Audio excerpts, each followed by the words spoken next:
Well, for more on Pakistan's role, let's now speak to retired Rear Admiral Syed Faisal Ali Shah, who's a former high-ranking Pakistani Navy officer and a defense and security analyst.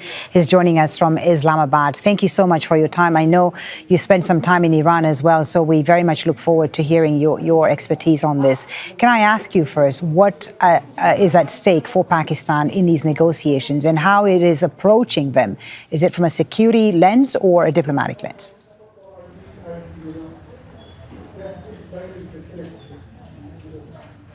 Admiral, can you hear me?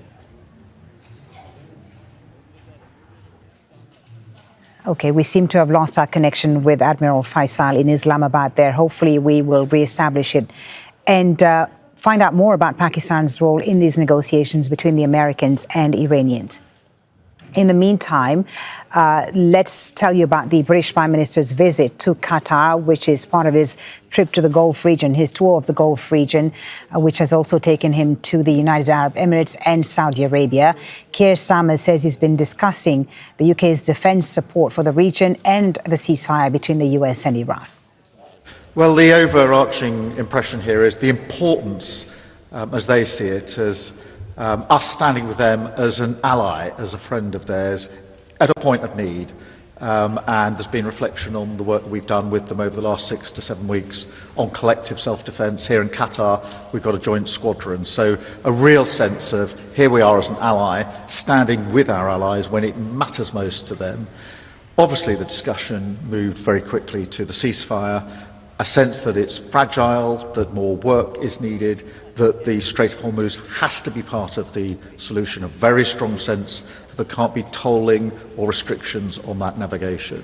And so we come away from here with a real desire on their part to work more closely with us on defence resilience, on economic resilience. That's really important to us because this is impacting us back at home, on our economy, so it's very important we do that together. It's a big opportunity as well for the United Kingdom.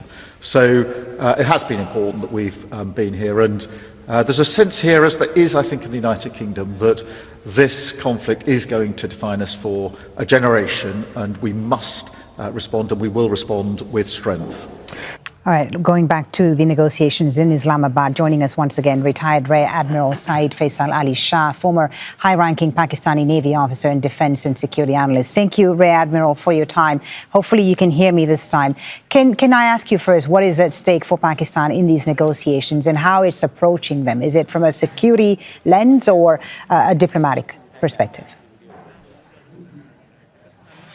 Thank you for having me in your program. While Pakistan is not party to this conflict, but it has direct stakes in this conflict. It is living in this region. We are neighbors to Iran.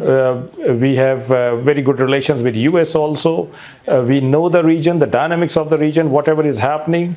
Pakistan is suffering from that, and whatever will remain behind after this war, Pakistan will have effects on it also. So Pakistan actually is doing in its utmost sincerity, not only for its friends, but also for the region and the world at large. Pakistan is doing it for the economy, the world economy, which was suffered because of this conflict. And Pakistan is doing everything for every poor person living in any corner of the world who has been suffering from this, from the catastrophic economic effects of this conflict. So Pakistan is doing it in the utmost sincerity of the international community and being part of that international community. But how is it balancing its relationships in this crisis? I mean, it has ties to the various parties involved. It has close ties with Saudi Arabia, has received military aid from the US, and also borders Iran, as you say. How are these competing interests being managed by Islamabad? Yeah, I think one factor that has made Pakistan very prominent in this conflict as a mediator amongst other nations is its good relations with the US, its good relations with the Kingdom of Saudi Arabia, and its closeness with the US.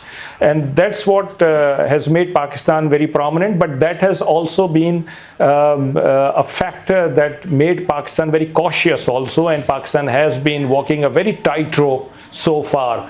It has been condemning the attacks on Iran and and simultaneously it has also been condemning the attacks on the Middle Eastern countries by Iran. So Pakistan has been maintaining its relations very well. That's why Pakistan was chosen as the lead negotiator and mediator by both warring parties, because they both trust Pakistan. Pakistan has been able to do it very maturely and in a very balancing manner. But who is driving the negotiations for Pakistan? Is it the military or is it the civilian government? I think it is both. It is both on both sides, because the civilian government, the military diplomacy, the overall diplomacy of the country, I think both are actually complementing each other.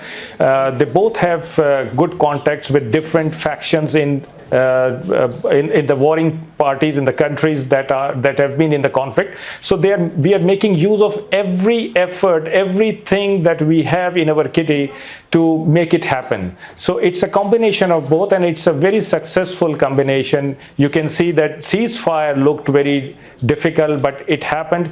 And with the ceasefire, the hopes for further negotiations and coming to an agreement which is acceptable to all, those hopes have become higher. Yeah, hopes are higher, but it's nonetheless going to be some very complex negotiations, Admiral. And I know that you've spent some years in Iran as a naval and air attaché there. How do you view Tehran's position going into these negotiations?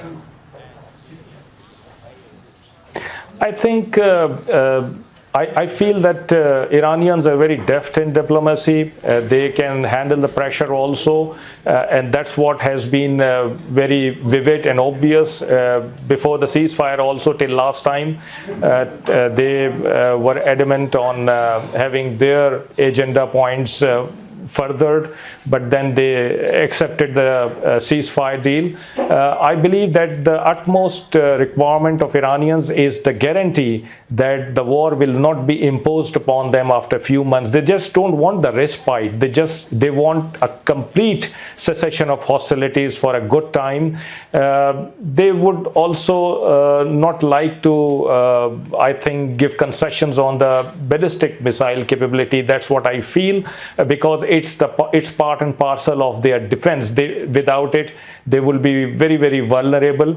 But they have the desire of mutual coexistence in the region, and that's what they want for them, and that's what they want for everybody else. They may like to have concessions on so many other things, which they had already made in JCPOA also in 2015, by the way.